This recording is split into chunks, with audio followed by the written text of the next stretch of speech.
Because the House of Representatives was the branch of government closest to the people, any bills in Congress for taxes had to start in the House. And this is a quote. How then will it be possible under these circumstances to endure this tax which is laid upon us by Parliament?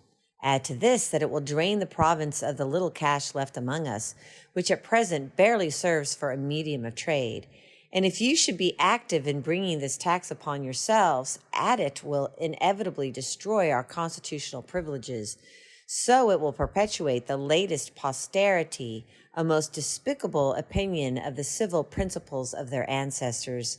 But should your representatives be instructed by you, which God forbid, by a solemn and public act to promote the operation of this law, you will implicitly declare that you resign that inestimable right, and in consequence of such resignation, you may next expect a tax on your lands, and after that one burthen on the back of another, till you are reduced to a state of the most abject poverty. The effects I presage are dreaded far and wide. Would to God our terror was merely panic, and that the disagreeableness of the act arose only from its novelty. But our fears are founded on reason and universal experience. Consider, gentlemen, that the least infraction of your liberties is a prelude to encroachments, indolence. Indolence has been the source of irretrievable ruin. Languor and timidity, when the public is concerned, are the origin of evils mighty and innumerable.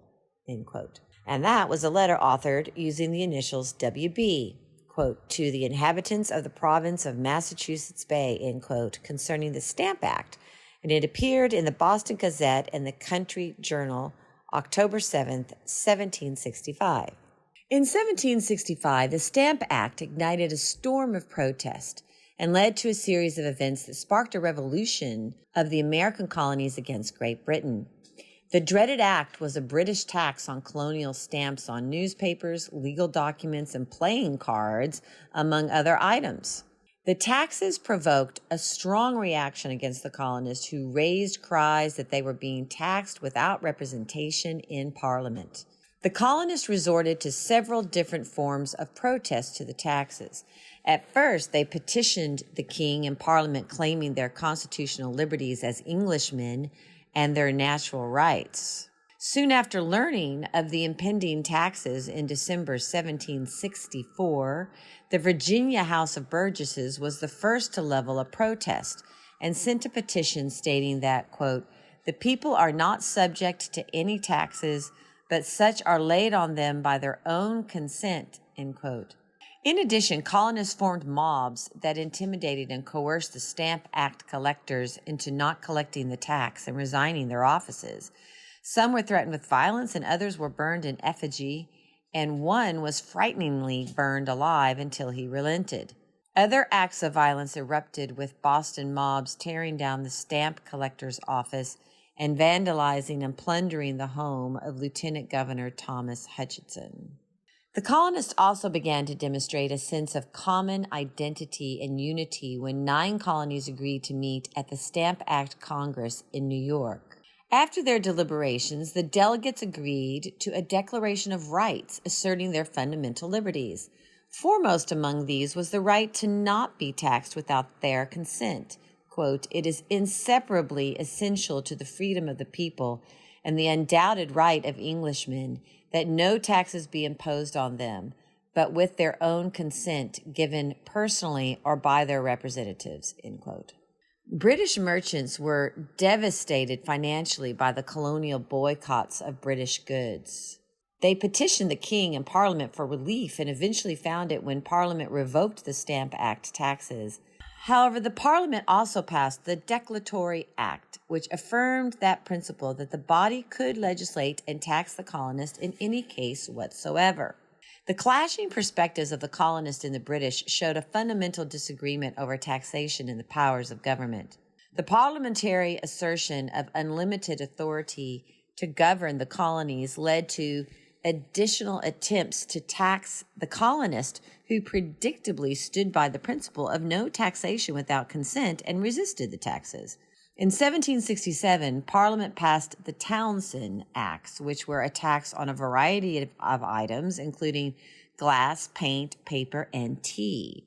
The colonists again resolved not to import British goods, which dried up trade between Great Britain and her colonies. Parliament relented and revoked the taxes, but soon passed the Tea Act, which collected 3 pennies per pound. While it might seem like a trifling amount, Virginian George Washington explained that it was the principle that was at stake rather than the money. Quote, "What is it we are contending against? Is it paying the duty of 3d per pound, 3 pennies per pound, on tea because burdensome? No, it is the right only as Englishmen we could not be deprived of this essential and valuable part of our Constitution," end quote. The Boston Tea Party in late 1773 was the clearest expression of colonial opposition to being taxed without consent. The British retaliated harshly with the coercive acts, shutting down the port of Boston, banning town meetings and self-government, and allowing British colonial officials to escape American justice. This course led to the First Continental Congress and the first shots of the war being fired at Lexington and Concord.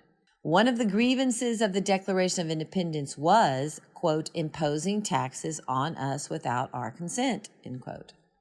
During the war and after, however, the opposition to central authority provoked by resistance to British tyranny meant that one of the problems in the new nation was the inability to tax and collect adequate revenue. During the period, the Continental and Confederation Congress relied primarily on requisitions to the states for taxes, which were frequently ignored. Meanwhile, the states and national government were burdened by the large war debts. The national government, under the Articles of Confederation, was especially unable to pay it off and use revenue to pay for armies to suppress internal rebellions such as Shays' Rebellion.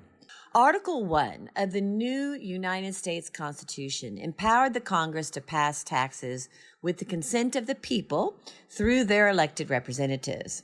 Article 1, Section 8 stated, quote, "The Congress shall have power to lay and collect taxes, duties, imposts, and excises, to pay the debts and provide for the common defense and general welfare of the United States. But all duties, imposts, and excises shall be uniform throughout the United States," end quote. However, because of the fear that the Senate might form a corrupt cabal with the executive branch, and because the House of Representatives was the only popularly elected branch of government and was closest to the people, any bills in Congress for taxes had to start in the House. Article 1, Section 7 states, quote, "All bills for raising revenue shall originate in the House of Representatives," end quote.